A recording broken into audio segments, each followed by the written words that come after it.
last few sums of this chapter. Now this is a sum which is similar to a die sum but with a small twist. The face of a die bears numbers 0, 1, 2, 3, 4, 5. Instead of the usual 1, 2, 3, 4, 5, 6, here the numbers are 0, 1, 2, 3, 4 and 5 on the die. So the 6 is not there, instead of 6, 0 is there. If the die is rolled twice, then find the probability that the product means multiplication, of the digits on the upper faces is 0. यानी multiply करके 0 आना चाहिए answer. और normal die की तरह 1, 2, 3, 4, 5, 6 नहीं है, इसमें 0, 1, 2, 3, 4 और 5 है. Die is roll twice. Sample space, इसमें सैम्पल स्पेस ऐसे चालू होगा 0, 0, 0, 1, 0, 2, 0, 3, 0, 4, 0, 5. फिर 1, 0, 1, 1, 2, 1, 3, 1, 4, 1, 5. 2, 0, 2, 1, 2, 2, 2, 3, 2, 4, 2, 5. 3, 0, 3, 1, 3, 2, 3, 3, 3, 4, 3, 5. 4, 0, 4, 1, 4, 2, 4, 3, 4, 4, 4, 5. 5, 0, 5, 1, 5, 2, 5, 3, 5, 4, 5, 5. If you count, ultimately the sample space is again 36. Now the event is the product of the digits on the upper faces is 0. यानी दोनों जो numbers हैं उसको मल्टीप्लाई करके 0. तो मल्टीप्लाई करके 0 तब आंसर आता है जब एक 0 होगा, तो या दोनों 0. तो हम लोग को यहाँ देखना है कि कौन से में 0 है. तो विल टेक दिस 0, 0, 0, 1, 0, 2, 0, 3, 0, 4, 0, 5. तो इसमें 0 into 0, 0 into 1, 0 into 2, 0 into 3, 0 into 4 और 0 into 5 करेंगे, 0 आंसर आएगा. ऐसे नीचे 1 into 0, 2 into 0, 3 into 0, 4 into 0, 5 into 0, 0 आएगा. तो 1, 0, 2, 0, 3, 0, 4, 0 और 5, 0 भी आएगा. तो if you count तो 11 आंसर आएगा. तो P of A is N of A upon N of S. देखो probability of A is equal to 11 upon 36. Therefore the probability that the product of the digits on the upper face is 0 is 11 upon 36. तो ये इधर blend हो रहा है, इसलिए मैंने फिर से लिखा 11 upon 36. Then we come to two interesting sums.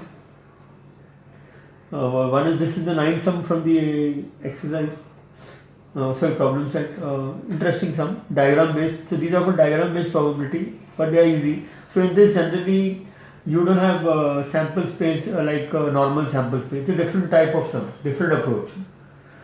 Length breadth of a rectangular garden. तो rectangular garden उसका length 77 मीटर है, breadth 50 मीटर है. And there is a circular lake. एक सर्कुलर लेक है जिसका डायमीटर 14 मीटर है.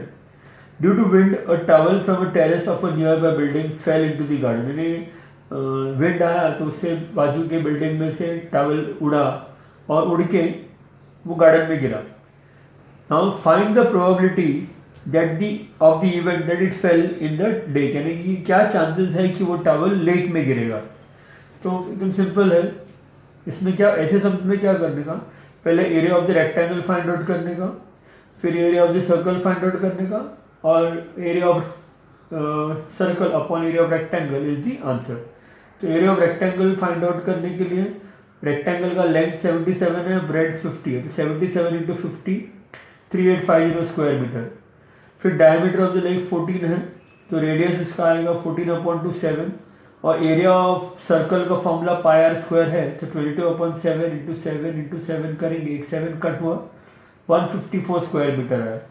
Probability that the towel fail in the lake. तो क्या करने का, एरिया ऑफ लेक ऊपर आएगा, एरिया ऑफ गार्डन नीचे आएगा. तो 154/384 3850. फिर हम लोग ने एक ट्रिक किया, ये 154 क्या 22 इंटू 7 है, तो मैंने फिर से 22/7 इंटू 7 लिख दिया.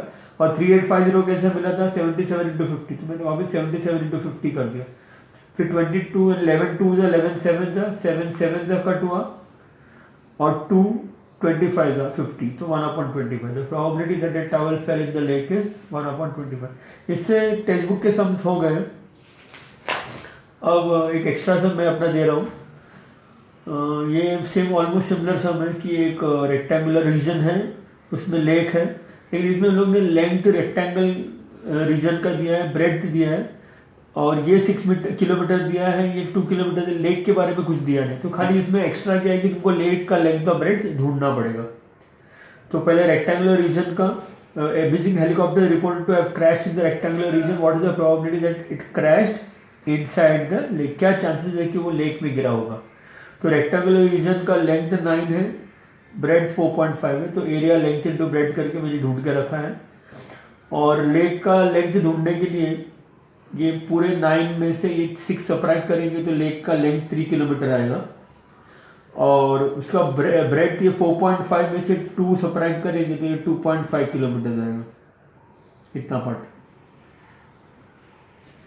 तो उसका लेंथ ऑफ ब्रेड मिल गया। तो अभी एरिया 3 इंटू 2.5 7.5 स्क्वायर किलोमीटर। और पिछले सम की तरह probability the helicopter crash inside the lake के लिए area of lake upon area of rectangular reason. तो 7.5 अपॉन 40.5, पॉइंट हटा दिया, 75 अपॉन 405, 515 जा 581 जा, 3 से होगा 3 5 जा 327 जा, तो 5 अपॉन 27। तो probability that the helicopter crashed inside the lake is 5 upon 27। तो अलग टाइप का सम है। एरिया वाले सम में एरिया अपॉन एरिया करना है, दैट इज द टेक्निक। तो इससे तुम्हारा सम्स हो गए हैं। अब थोड़े सिंपल सम्स है वो भी मैं डिस्कस कर लेता हूँ टेक्स्ट बुक का, ये वाले प्रॉब्लम सेट 5 के सिंपल सम्स हैं। Which number can not represent a probability. तो देखो 2/3 चलेगा, लेकिन 1.5 नहीं चलेगा बिकॉज ये 1 से ज़्यादा हो गया। 15% भी चलेगा, 0.7 भी चलेगा, तो ये नहीं चलता है। और die is rolled, what is the probability that the number appearing on the upper face is less than 3। तो लेस देन 3 में 1 होगा या 2 ही होगा। तो एन ऑफ एस अपना डाई में आएगा 6 और एन ऑफ ए आएगा 2, तो प्रोबेबिलिटी आएगा 2/6। प्रोबेबिलिटी ऑफ ए इज 2/6, तो 1/3, तो 1/3 आंसर आएगा।